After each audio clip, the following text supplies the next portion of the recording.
Welcome to Inside the Skev, and I'm your host, Aaron Masliansky. For instance, one of my kind of life lessons or life work has been about setting boundaries. So being somebody that is very empathic and attuned to other people, that's what got me into the psychology business in the first place. Today we're sitting here with Tari Mack, who is a licensed psychologist, Skevinston resident, and former client of mine.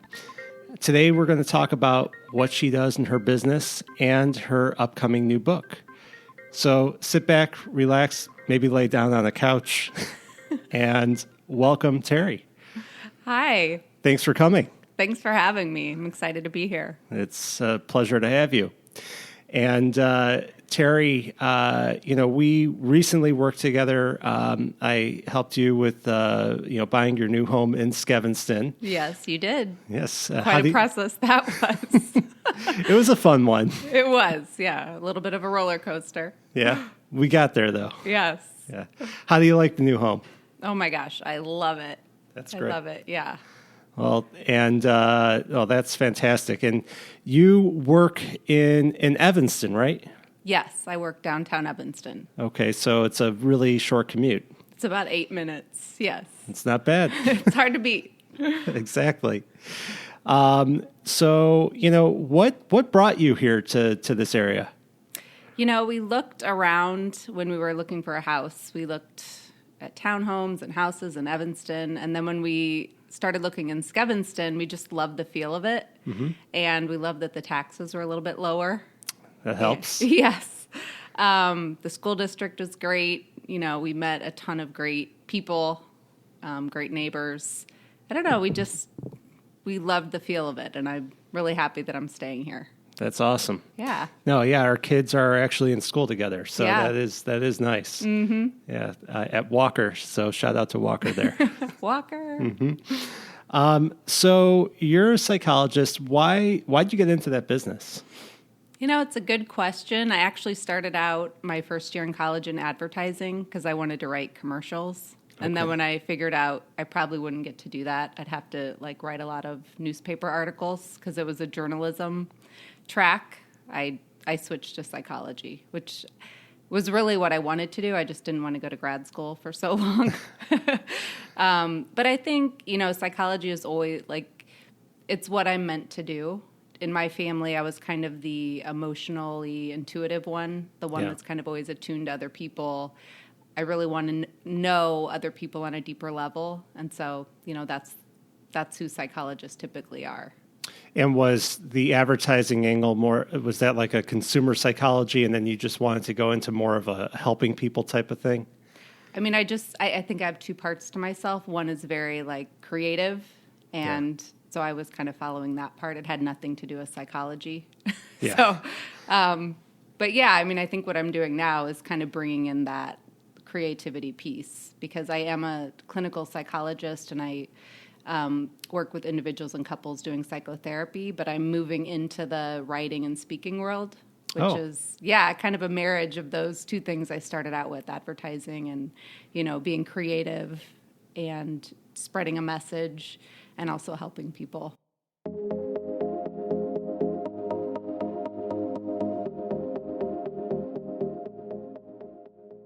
So I'm writing a book. The title of the book is called Love is a Test, which, people hear that and they're like, what does that mean?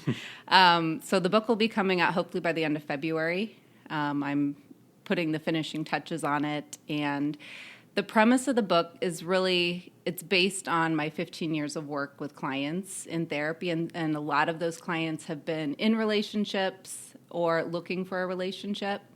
And what I've discovered is that we typically make the same mistakes over and over again, but we don't realize that we're doing that, and we don't realize that in life and in relationships, we keep getting the same lessons over and over again, and that will keep happening until we learn the lesson. Mm-hmm.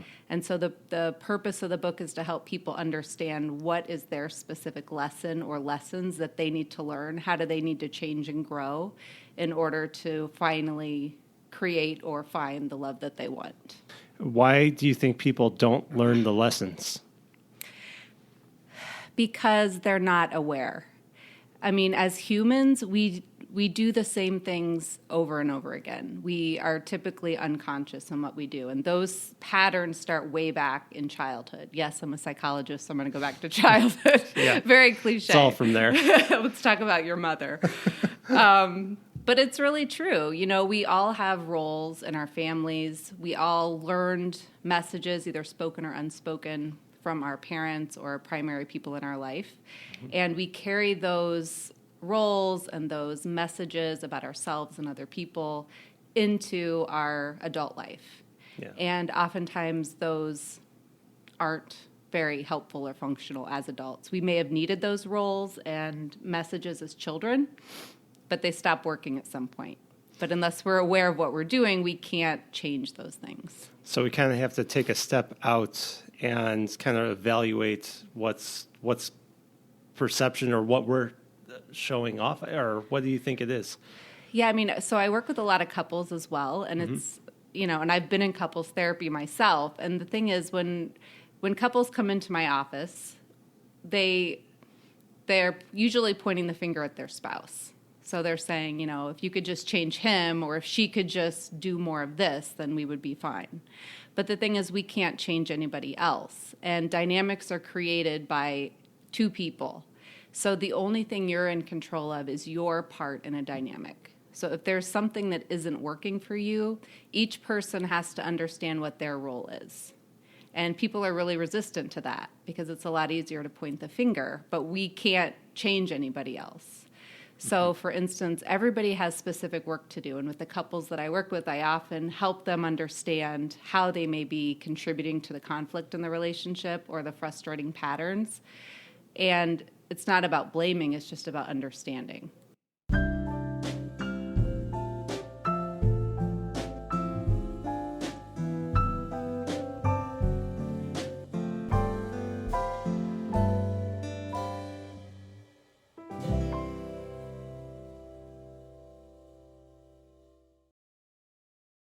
So if it's a lot of work that people have to take on their own individual self, do you recommend that they have like private sessions with you each individually and then come together? Or should they have their own person that they work with and then you're the couples therapist? It depends on the couple. So sometimes it depends on how much healing each person needs to do. So I think it's really important to have the couple in the room with me so that everybody's aware of what the work is and what the conflict that's happening or the recurring frustrating dynamics that are happening, what's at the root of that. Now, if we discover that, for instance, one person, the conflict is related to one person's severe self-esteem issues, then he or she may need to go and work on that. Right. You know, because a relationship can only be as healthy as the unhealthiest member. That makes sense. Yeah. So the book and the work that I do, I have an Instagram and a Facebook. I have a blog called The Path of Joy, and I write a lot about these kinds of things, which means that we need to heal ourselves. We need to make sure our side of the street is clear and clean and healthy so that we can show up in a way that's going to help our relationships. And do you think that, you know, no relationship is perfect? No. Do you recommend that every couple go to therapy or only if you're really having trouble functioning? I think couples therapy can be a really bonding experience. A lot of times couples wait until there are huge problems that have been going on for a long time, and then there's a lot of damage that's already done. So I say the earlier the better. And you don't even have to be coming in to talk about huge problems. Right. But there is so much to know about the human being that you're in an intimate relationship with. And oftentimes during the dating period, that feels so good because we are all about getting to know that other person. And so we feel very seen, we feel very heard, we feel very cherished and valued. And then as the relationship goes on, you know, that chemical feeling wears off, we're not as attuned to our partner and we stop getting to know them. But every day each of us are having experiences, and if we get out of tune with each other, then the relationship is going to suffer. So couples therapy can be a way just to improve the way you connect with each other or communicate with each other, or just an hour every week where you spend time hearing about how the other person is doing. That makes sense. I mean, and also, would you suggest that people go before they get married even? Oh my gosh, definitely. Yes. I mean, for sure. You know, people get married for a lot of reasons, and I believe every relationship teaches you something. So even if a relationship doesn't work out, you know, there is something there for you to learn about yourself, and that relationship was not a waste of time. But if you can avoid, you know, getting into a long-term committed relationship with somebody who down the line there are going to be huge compatibility issues with, Right. I would recommend that. Or if there probably are going to be compatibility issues. So it's understanding what those are and how you're going to work together to work around those issues. That makes sense. I mean, and do you also meet with people just individually where it's not couples therapy, or just, you know, you're having your own issues? Oh, yeah. I would say probably most of my practice is individuals. Part of that is because I don't work a lot of evenings, and couples usually want to come in the evenings, and I've kind of quit working evenings. Sure. So I work mostly with individuals at this stage. But most of those individuals are in relationships or are seeking relationships. So, I mean, as humans, we are always in relationships, whether it's a close, intimate relationship or whether it's friendships or family relationships. And all these things apply. Right. You know, it's about understanding what your work is. And I believe that all of us have specific work to do in this lifetime, you know, and when you discover what that is, then you can identify when those tests or lessons are being presented to you. For instance, one of my kind of life lessons or life work has been about setting boundaries. So being somebody that is very empathic and attuned to other people, that's what got me into the psychology business in the first place. However, in my romantic relationships, you know, while that can be a strength, empathy is always great, you have to have boundaries around that, or you end up kind of losing touch with yourself and focusing too much on another person. Right. So it has taken me many, many, many, many relationships in my life for me to slowly understand what it looks like for me to choose myself and to meet my own needs versus only focusing on the needs of my partner. Does that? I imagine that feels pretty uncomfortable to set that type of boundary. Oh my gosh! Is that the biggest obstacle? Yes, when you're doing the work you need to do, it's going to be super uncomfortable and sometimes super scary, and that's what keeps people stuck. You know, people are stuck when we're not doing the work. We're not moving forward. You know, you're stuck if you're feeling unfulfilled, angry, irritated, depressed, sad, you know. But a lot of people choose security over happiness. In order Right. to grow, you have to do the uncomfortable thing. So when I help people identify what their specific work is, then it's really cool because then they can come in, you know, let's say they come in and say, oh my gosh, this week I got presented with another opportunity, another growth opportunity. And I say that in quotation marks because growth opportunities usually suck. You know, it's like this thing is happening and you know you have a choice. You can do the thing you always do, or you can do the thing that you know is the healthy thing to do, but it's hard. Yeah. You know, so for me, if you know, in setting boundaries, or it could be for anybody, if your partner is really wanting you to take care of them or make them happy, sometimes it's knowing that you can't make them happy. You don't have that power. And it's okay for you to say no, or it's okay for you to say, I'm not available right now, or I need something different. And for some of us, just that alone is very hard to do. Yeah. I mean, and sometimes things are, you know, it's not just emotional. It could be a really bad situation. How do you counsel somebody who is in a, what's it called? A relationship where things are getting violent, or, you know, an abusive situation? Well, it depends. I mean, what I tend to do with my clients is observe what I see. So I share I just kind of mirror back to them what I'm seeing. A lot of times people who are in abusive relationships they're so used to these patterns that they don't even know they're abusive. Mm-hmm. And so I kind of label that for them, knowing that if somebody is in a toxic or abusive relationship, they're not going to leave until they're ready to leave. So, if you know somebody like that, it can be really challenging because we want the people we love to be taking care of themselves. We want them to be safe. But they have to make that choice for themselves. It goes back to the same thing I'm talking about, which is we are only in control of ourselves. We can't change anybody else. Right. So what I tend to do is just observe and kind of attach feelings. Like that sounds really, that is verbal abuse or that is physical abuse. And that sounds really hard. And it sounds like you're not sure if you want to leave. Right. It sounds like you're really used to that. So I just kind of meet them where they are, but I'm very clear, I'm worried about you, but I would never say you have to get out, because if they're not ready to get out, they're not going to come in and see me again. Right, exactly. You have to provide the counsel. You can't make them do it. Right. Yeah. Right. How often do you recommend people come to see you when you're working with them? I typically see people once a week. Yeah. Sometimes I see people twice a week if they come in and they're in, severe distress or, things in their life are really out of control. Sometimes we meet twice a week until things calm down, but usually it's about once a week. Okay.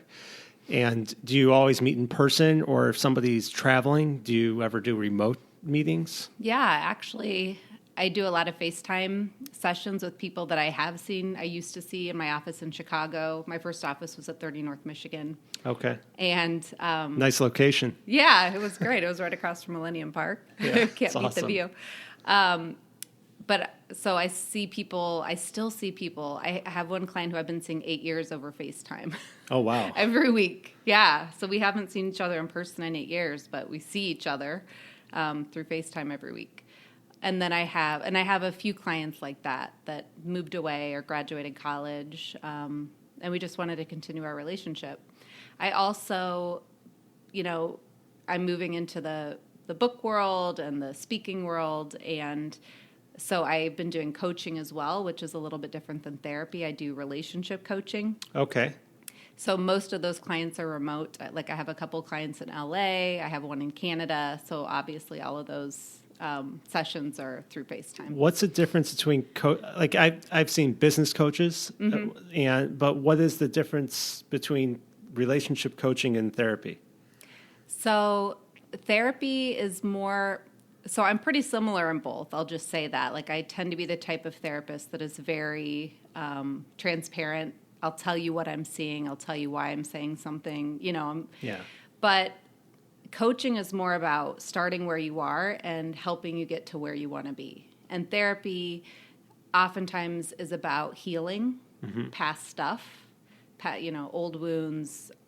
So coaching, I have a little bit more freedom to, focus on, like, this is what I think you should do. I don't do that in therapy. Yeah. You have to kind of walk with people at their own pace. And the coaching that I do is really based on the book, Love is a Test. It's helping people, just like in the book. In the book, each chapter is one area that people commonly struggle with, whether it's setting boundaries or loving and valuing themselves enough, or not being able to see red flags when they pop up in a relationship. Right. So the coaching, like I can talk to somebody for an hour, with very specific questions, this questionnaire that I've come up with, and I can tell them, okay, I think these are your areas, like these are the work that you need to do. And then a lot of times the people I'm coaching are dating, and so we will check in after a date or before a date and be very clear, like, okay, this is your work. Instead of, like, for instance, I had one client who was working on self-esteem and boundaries. And so she would go into a date very focused on whether or not her date liked her or not, instead of assessing if she liked him or not. Right, which is kind of the key thing when Right. you're dating. Yeah. Right. So her work has really been about learning to value herself and knowing what she has to offer and kind of showing up in her truth, being honest when she's being asked questions, not trying to become who she thinks somebody wants her to be, but just showing up as herself so she can find her partner. Right. Yeah, So and what's the difference between what you do and psychiatry? psychiatrists prescribe medication, so they went to med school. And some of them do talk therapy, but it's typically not, well, I don't want to say that, but they prescribe medication. Psychologists are known for talk therapy, and we don't prescribe meds unless we do some additional training. Okay. Yeah. But so if you're looking to do more of just talking and staying away from medications, it makes a lot more sense to go see you. Yes. Okay. Yeah, I think sometimes people aren't sure what the difference is, so they go to a psychiatrist and they're really, they don't have a good experience because they were hoping to like be heard and talk and share their story, and that's not typically what you get, you know, in the first session of a psychiatric meeting. Right. And certainly there could be a good use for psychiatry, but for a lot of people, psychology is a much better method to go about. It just depends what you're looking for. And I have a psychiatrist that I work with, so if any of my clients need medication, I refer them to her.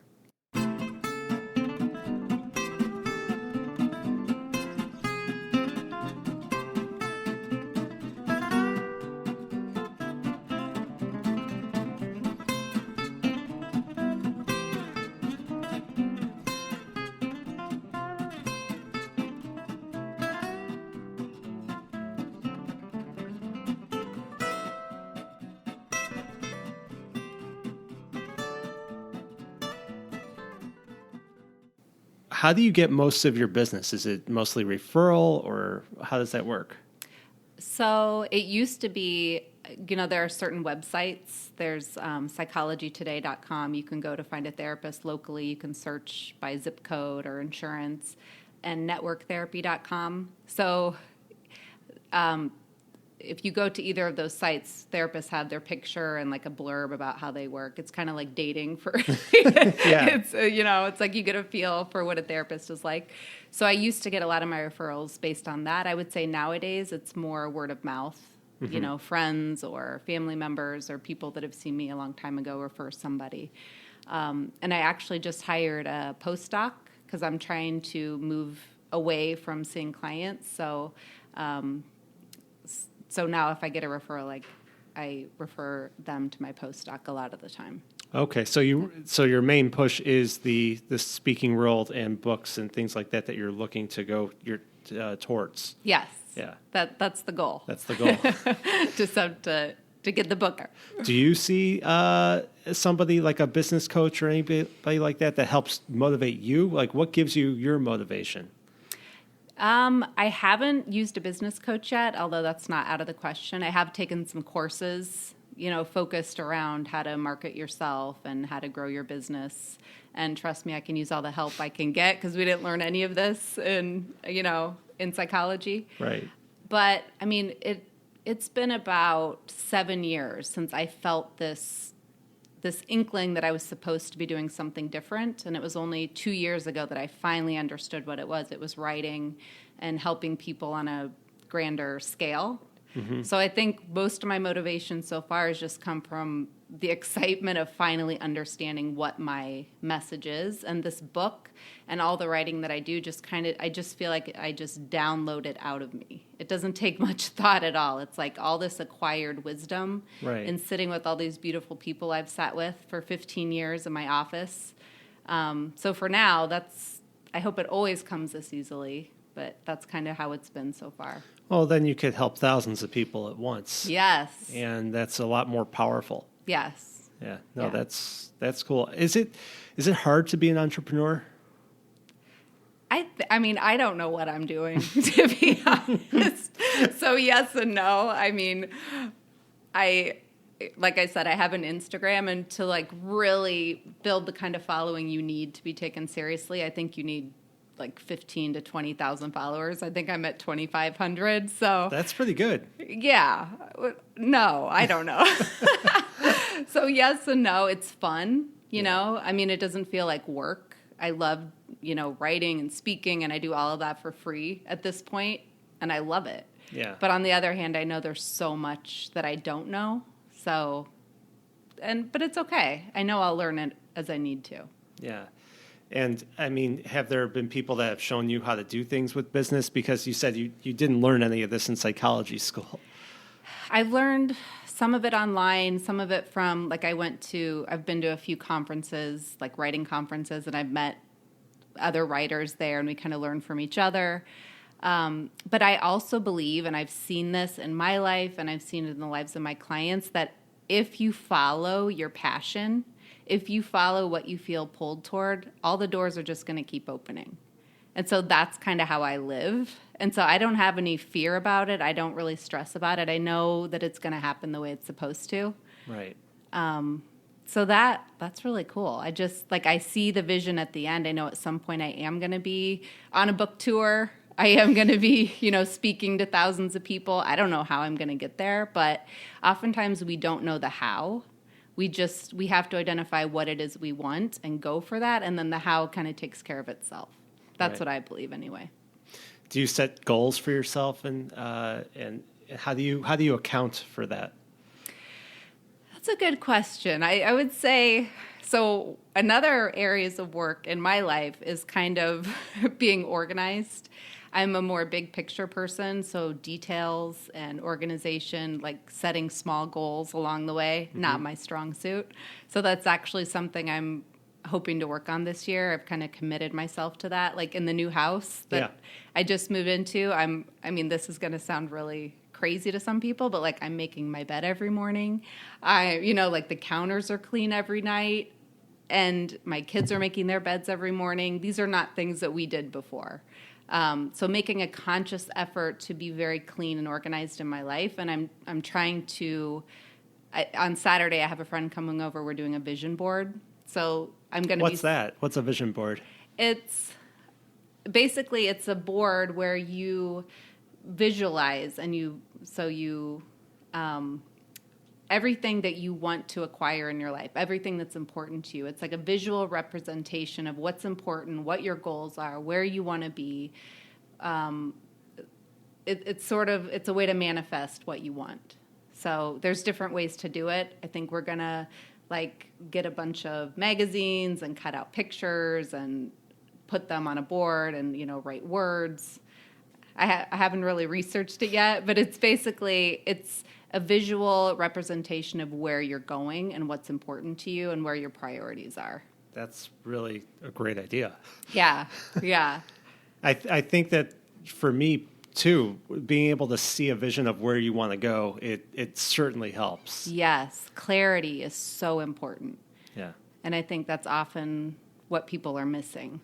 I think about it now. It's like, when I'm helping somebody find a house, I sit down, we talk about what you're looking for, and you talk about the different attributes and things like that, but it would be almost more fun and more successful maybe to make a vision board for that. Yes. Yeah. I don't know how you go about it, but that's an interesting way of doing things. Any type of goal that you have in your life. Totally. What I found is the more you can not just visualize what it is you want, but feel into it. So if you can feel into your future and how you want to feel, what your future self feels like and looks like in this life that you want to create, you're already starting to create it. Right. It's sort of like with Olympic athletes. I don't know if you've heard this research where they have Olympic athletes hooked up to equipment where they monitor their physiology, and they have them, close their eyes and think about themselves participating in their Olympic sport, and their physiology matches almost exactly to the physiology of them actually competing in the sport. That's amazing. Yeah. So, the power of visualization and really seeing and feeling yourself where you want to be is, can help you get there. Do you do meditation? Does that help also? I do. Yeah. Meditate. If you just meditate, I would say 1 day a week. That's just going to open so many doors, because that's really a centering of you. It's getting rid of all the noise. It's getting you out of your mind and moving you into in stillness, basically, where there is no fear, there is no, thoughts or ego that interfere with whatever the truth is. So if you are struggling to even figure out what it is you want or what it is that you need to work on, if you get quiet, the answers are already in there. You just have to be courageous enough to listen. Interesting. Mm-hmm. Yeah, I'd like to have somebody else on the show. I've been talking with him. He is he's a teacher. He does a lot of mindfulness training, and so we're talking. I think that's just, I've been using an app myself on my phone where it's really just training your mind how to focus. Yeah. And clear out the noise as much as possible. You can't stop your thoughts. Right. But you can just allow them to be there without controlling anything. Right. And, the understanding that you are not your thoughts. Yeah. Oh, that's cool. Do you do work with people who are in Skevinston, or do you collaborate with anybody in the area? Or Skokie or Evanston? I definitely have had clients, from all over. So, yes, there's probably been some from Skevinston, but No, I haven't collaborated. The people that I've collaborated with tend to be like all over the country. Mm-hmm. So, no, but hey, I'm always open to that. Yeah, exactly, of course. So at this point, who is your ideal client? Because, or who's your ideal connection to make your dreams happen? Well, let's see. There's a few different angles. So my ideal client at this point is probably somebody that is probably single, looking for a relationship, and they've probably been looking for a relationship for a while. Maybe they've been in a series of unfulfilling relationships, and they can't figure out why. Mm-hmm. That's a lot of times how people find me. They're like, what is going on? I know what I want, but I don't find myself in this loving, happy, healthy relationship. And so then I help them understand how they're getting in their own way and what all the lessons are that they're supposed to be learning, but they haven't. Whether it's, partner choice or boundaries or loving themselves or picking people that are just not good for them.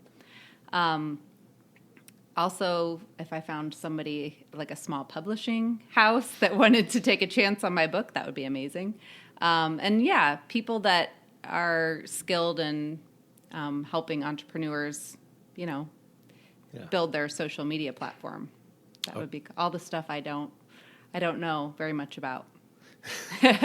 Well, yeah, I guess that makes sense. You go and you find the people who are good at what they do for, if you had a social media consultant who could handle that all for you. Yes, that would be amazing. That's a cool thing.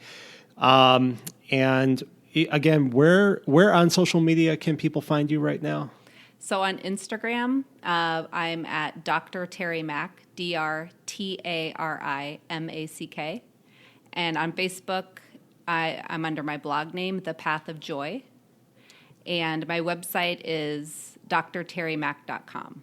Again, DrTarimack.com. Okay. And so on Instagram, it's at Dr. Tari Mack. Yes. Okay. Well, we'll all be following after today. Awesome. Yes. Can't wait to see my numbers skyrocket. It probably is going to. Cool. This podcast is so huge right now that you're going to be speaking. What's the biggest place that you could speak? Oh gosh, I don't know. Going to do a TED Talk? Yeah, that's actually my goal. Yeah. My goal is to do a TEDx talk maybe in the next couple of years, and then if I ever did a TED Talk, that would be amazing. That'd be super Brene cool. Brown. She's somebody that I really... Have you ever seen her TED Talk? No. Oh, my gosh. What does she do? She started out as a researcher, and she's famous for her first TED Talk where she talked about vulnerability. Mm-hmm. And now she has 3 books that are all amazing, like The Gift of Imperfection, Dare to Lead. I can't remember the second one. But anyways, if you Google her TED Talk. It's amazing. It's mind-blowing? Yeah. That's cool. Yeah. And if you could give one piece of advice to everybody out there, what would it be? I would say, can I give 2? You can give 2. We've got some flexibility here. I would say be honest with yourself, number 1, about what it is you really want in life and how you may be holding yourself back from it, whether it's in relationships or work, it could be anything. So just begin to be honest with yourself about what it is you want. Doesn't mean you have to make any moves to change it, but clarity and honesty are good first steps. And secondly, if you are in a relationship or if you're dating, let go of trying to change someone else. Do not date somebody thinking you're going to change them. You have to let people be who they are. If you are married or in a relationship, you're not going to be able to change your partner. What you can do is show up and communicate how you feel and what you need.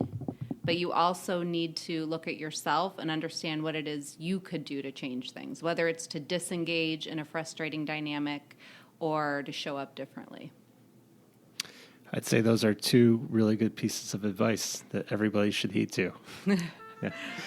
Well, Tari, thank you so much for being on Inside the Skev, and everybody follow Tari on social media, and also look for the book, Love is a Test. It'll be coming out hopefully earlier in 2019, and thanks again for being on the podcast. Thanks so much. It's a pleasure.